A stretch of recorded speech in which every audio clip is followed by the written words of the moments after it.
ये है कोलार सहारा की। लोकसभा में आज बीजेपी शदीद घिरी हुई नजर आई। अगरचे वक्फ बोर्ड बिल पर इसे जेडीयू के नीतीश कुमार और टीडीपी के चंद्राबाबू नायडू की हिमायत हासिल हो गई, लेकिन अपोजिशन ने इस मामले पर बीजेपी को इस कदर आड़े हाथों लिया कि अब इसके लिए वजाहत देना भी मुश्किल हो गया है। बीजेपी ने अपनी अद्दी अक्सरियत के बिल बोते पर वक्फ बोर्ड बिल को पास कर लिया, और अगर बाद में इस पर कानून भी बन जाए तब भी अपोजिशन का दावा है कि इसका अंजाम वही होगा जो किसान आंदोलन के बाद ज़री कवानीन का हुआ था।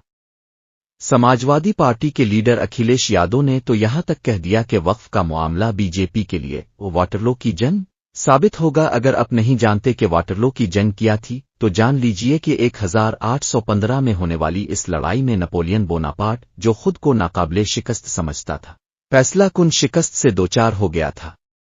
इसके खिलाफ रूस, हंगरी, ऑस्ट्रिया और दीगर ममालिक ने इत्तेहाद बनाकर इसे ज़ेर कर लिया था। अखिलेश यादव ने इसी पस मंजर में बीजेपी के अंजाम की पेशगोई की है। वक्फ बोर्ड बिल पर आज अपोजिशन के तमाम अराकीन ने इंतहाई मजबूत मौक़िफ़ इख्तियार किया, जिससे बीजेपी के कई दावे बेअसर हो गए। बीजेपी के रुकन पार्लियामेंट और मरकजी वजीर किरण रिजिजू ने यहां तक कह दिया कि अगर ये बिल न लाया जाता तो शायद पार्लियामेंट हाउस भी वक्फ बोर्ड के दायरे में आ जाता। उनके इस बयान से वाज़ेह होता है कि किस तरह मुसलमानों के खिलाफ माहौल तैयार किया जा रहा है। लोकसभा में अपोजिशन के नायब लीडर और कांग्रेस के एमपी गौरव गोगोई ने बीजेपी को खिलकर मुसलमानों की मुखालिफ जमात करार दे दिया। उन्होंने कहा कि बीजेपी सिर्फ मुसलमानों के खिलाफ साजिश नहीं कर रही बल्कि उनकी पहचान को भी मिटाने की कोशिश कर रही है। गोगोई ने मजीद कहा कि यही मुसलमान थे जिन्होंने आज़ादी की जंग में बेशुमार कुर्बानियां दी, भारत की तामीर और तरक्की में नुमाया किरदार अदा किया, लेकिन आज बीजेपी उन्हें दुश्मन के तौर पर पेश कर रही है। उनका कहना था कि हुकूमत मुसलमानों की कुर्बानियों को नज़रअंदाज कर रही है और उन्हें समाज से अलग थलग करने की कोशिश कर रही है। आइए सुनते हैं गौरव गोगोई को। किस कौम को आप भ्रमित करना चाहते हैं?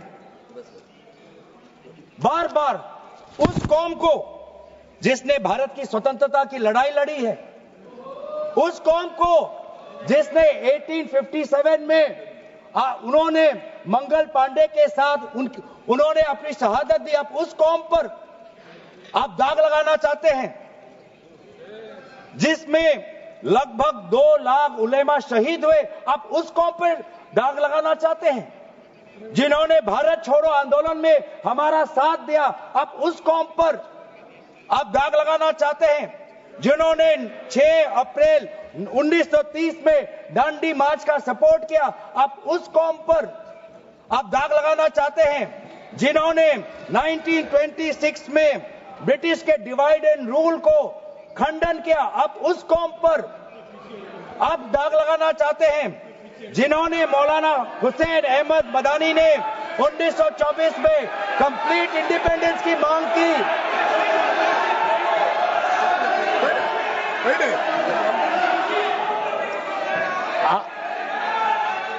जब आप लोग भारत छोड़ो आंदोलन का समर्थन नहीं कर रहे थे, उस कौम ने भारत छोड़ो आंदोलन का समर्थन किया।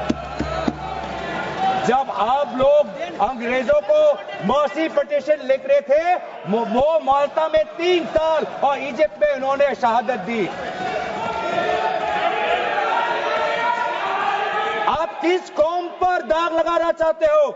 जिन्होंने 1924 में जिन्ना के 2 नेशन की थियरी को पूरी तरीके से नकारा, आप उस कौम पर लगा रहे हो। सर यही है इनका डिवाइड एंड रूल, यही है इनका डिवाइड एंड रूल। बहुत लोग पूछते हैं सर हमारा राष्ट्रवाद क्या है? सर हमारा राष्ट्रवाद, nationalism for us is being United in our shared love for our Bharat Mata and the mutual respect for her culture, language, dress, food and religion. It is the love for our national flag, the Tiringa, जिसकी सम्मान आपने नहीं की थी. It is the sacrifice of the Indian freedom movement, जिसमें आपने भाग नहीं लिया.